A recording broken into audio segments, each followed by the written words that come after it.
Hey, my name is James Nicholson. Welcome to my YouTube channel. In this video, I've got a shocking turnaround with the Renters' Rights Bill. I've just read all that's happened in Parliament on the 26th of February. And this is a real eye-opener. It's a game changer if you're a landlord. It's really something you need to know about if you're a tenant.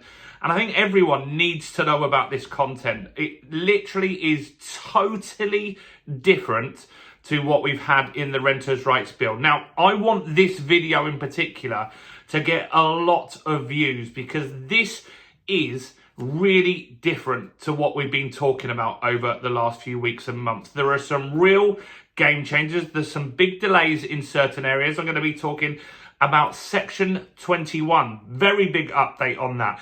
I'm going to be talking about rent caps. Looks like they're coming. That is very important that you understand exactly how they are. And I'm going to talk about why this might be happening, because here's a hint. The amount of people getting evicted right now is skyrocketing. I've got some data on that as well. Now, help me get some views on this video, please.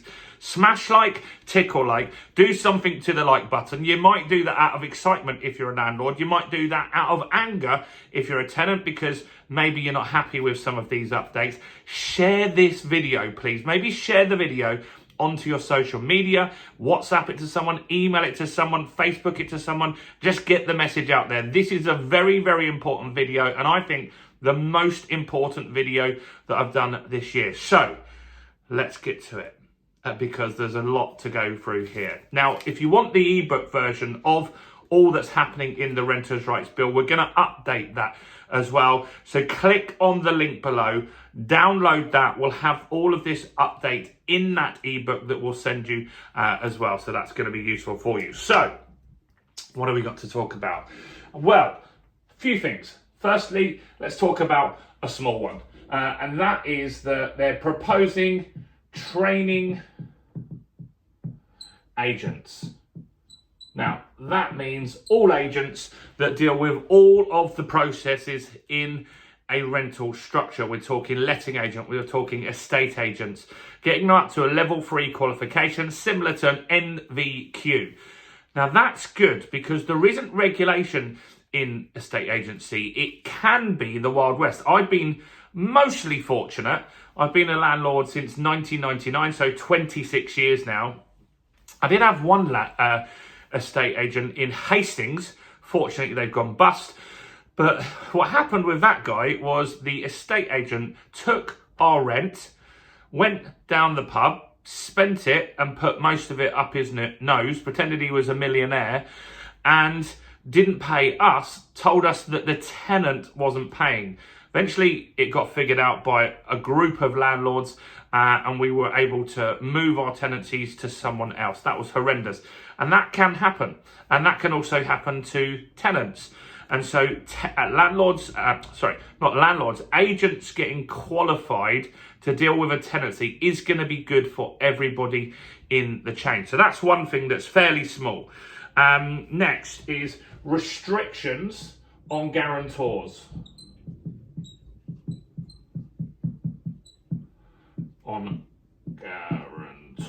So, a lot of you, when we've talked about the Renters' Rights Bill, have said, well, this is all fine. I'm going to make it so they have to have a guarantor. Well, that's not going to be possible. They're going to have certain circumstances in order for you to be able to have a guarantor. Now, we don't have more details on that. This is an early discussion and the next steps of the Renters' Rights Bills. But here's what I would expect. I would expect if maybe they slightly fall short of affordability, in that scenario, you would be able to get a guarantor. But if they've got a good salary, they can easily afford the rent, I don't think you'll be able to request a guarantor. Now, I wouldn't get a guarantor in those situations currently right now. I do have a couple of tenants that do have guarantors, and that's because they struggled on the affordability just a smidge. And that made it work a little better for everyone. So moving forward, that is something that will happen on new tenancies. There's more though. Next is the Secretary of State will be talking and making sure that we are ready, probably spelt this wrong, for the tribunals. And so we want to make sure that we're ready in order to run tribunals, because otherwise they're going to get overwhelmed. And so when the Renters' Rights Bill is active later this summer, the tribunal part won't be. And so the Secretary of State will be checking, making sure people are hired in the right place and making sure that that can work before it actually goes live. Here's what will likely happen with that. It will take years in order for that part to become active, because the government doesn't want to spend lots of money at the moment. And so they're not probably going to hire thousands of people to get this stuff sorted. And I think that that will get delayed. Now that's good for landlords. That's not good for tenants. And so that could be some sort of problem. Next, rents. Let's talk about rents. Rent caps are talked about in here, but they don't use the word rent caps. Here's what they're saying is that for the first 4 years of the tenancy, so just to give that tenant comfort and to know what's going on in the market, for the first 4 years of the tenancy, you will not be able to increase the rent by more than inflation. So it will be index linked. It will be linked to the CPI inflation data. So what that means is what's happening right now, what you'll see right now is happening is rents have gone up 9% in the last year, and inflation has been 2.5%, 3%. It's been lower for the last year. And so you would only be able to put your rent up by 2.5% or 3% for the first 4 years of the tenancy. After that, they're saying you can put it up at whatever level you like, but it could go to a tribunal if the tenant is unhappy. So they could go against that. Now, here's why this is important, because what would happen otherwise? They're saying that tenants can challenge rent increases. That's a big part of the bill. We've already seen that and heard about that coming. We know that's in there, right? However, what they're saying is that the tenant would not be able to challenge the rent increase if it was index linked. So let's just say the inflation data said inflation is up 2% that year. You could put it up 2%. If you put it up 2%, no challenges would be allowed by the tenant. So that would filter out excessive challenges. Lots of people flooding the tribunals with challenges. That is important, that they don't get overwhelmed.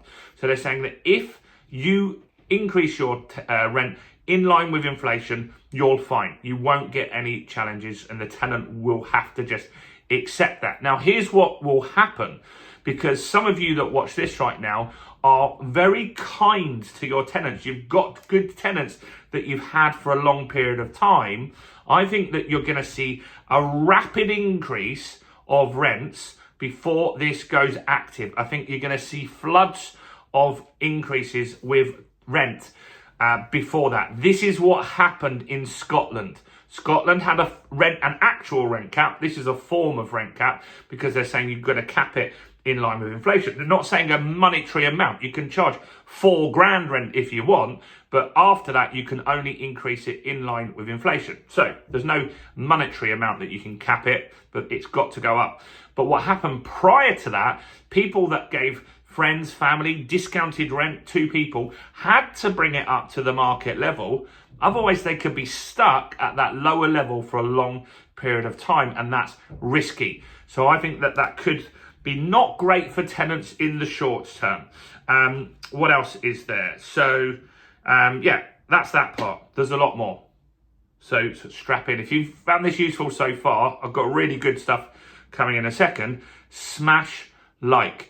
Comment below, even if it's just to say hi, hello, your thoughts and opinions on this. That will help get some more views on this one. Let's make this video really big.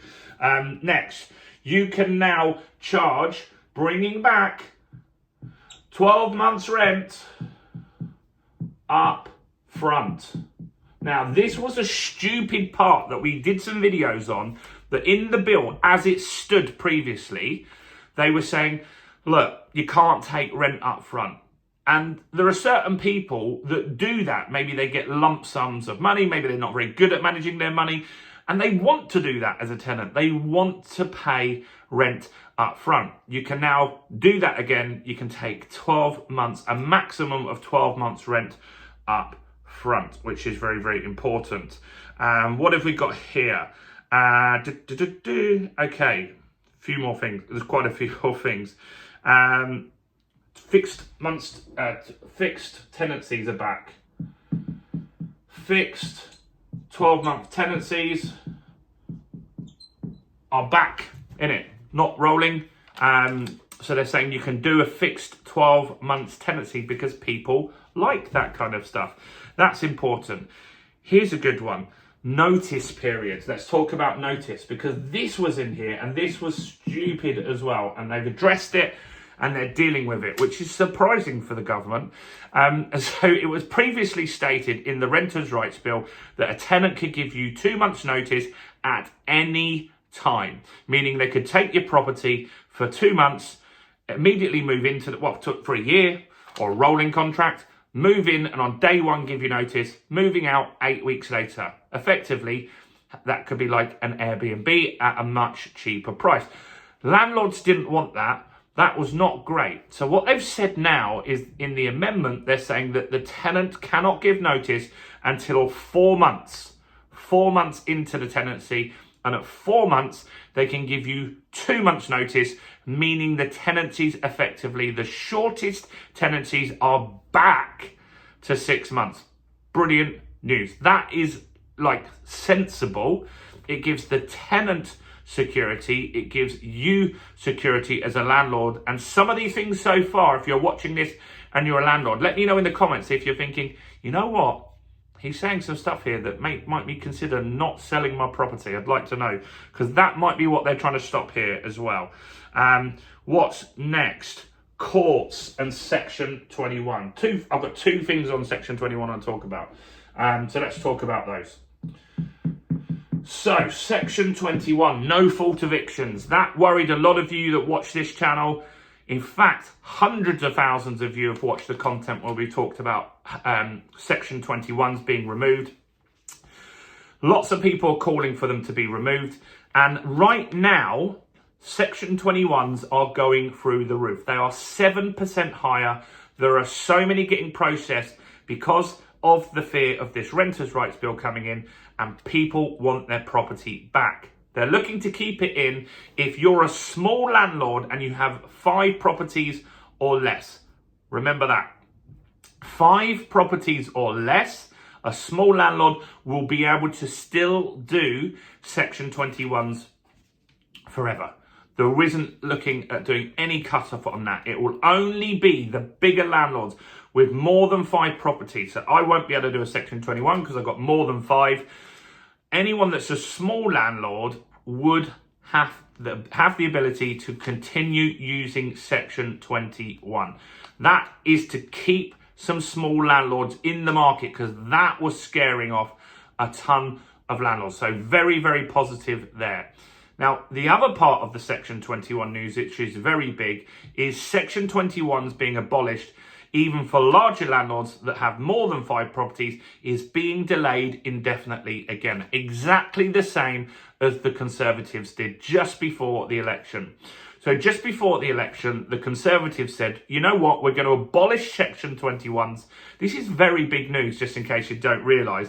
They're abolishing the Section 21 being abolished until the courts are ready.